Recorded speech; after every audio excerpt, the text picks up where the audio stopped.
You can fail your driving test before you've even got in the car. Yes, it's true. Watch this video and find out why.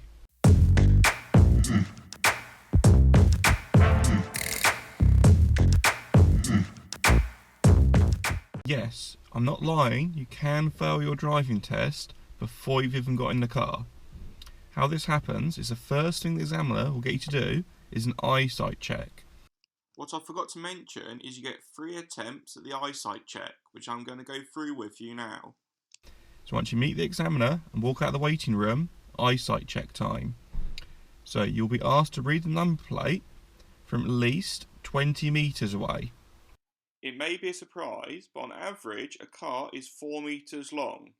So this is, for example, your typical Ford Fiesta or Vauxhall Corsa. They're about 4 metres long. Therefore 20 metres is about 5 car lengths.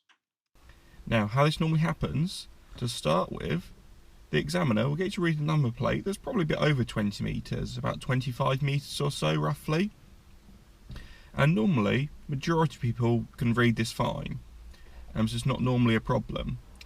But if you struggle to read that number plate, then the examiner will say to you, do you want to write down the number plate? Would that make it easier? They might provide you with a pen and paper. Because sometimes, if someone has dyslexia, they may struggle to read the number plate, but may find it easier to draw the number plate. Now the next thing they might do is get you a bit closer to the number plate. They'll probably choose a different number plate. Possibly they'll choose a number plate with a different colour. As you might be aware, the front number plates of a car are white, and the rear number plates are yellow.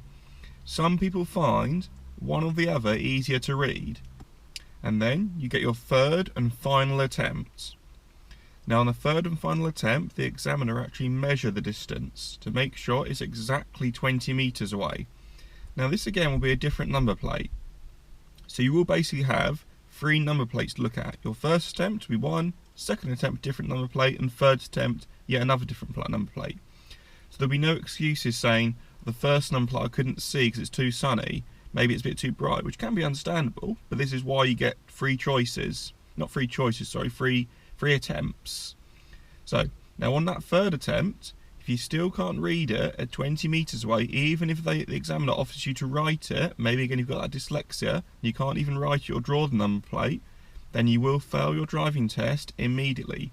You will not do any driving, you will lose your test fee, the test will not go ahead. The examiner will then recommend you go to an optician and get some corrective eyewear, some either glasses or some contact lenses, and only start driving again when you've sorted that out. They strongly say you must not drive at the moment, as at the moment your eyesight does not meet the legal minimum requirements. Now, if you went to the optician and the optician said, yeah, your eyesight's fine, you don't need glasses, but you still couldn't read the number plate at 20 metres away, you still are not legally allowed to drive. So even if the optician says you're okay, and you can't read a number plate at 20 metres away, you must not drive. The law specifically says you must be able to read a number plate from at least 20 metres away. It does not matter what the optician says, if you can't read it 20 metres away, you can't drive legally. If after watching this video you're concerned about your eyesight, the first thing I suggest you do is check your eyesight by reading the number plate from at least 20 metres away. Remember, 20 metres is about 5 car lengths. If you still have concerns, then visit your opticians to get their advice.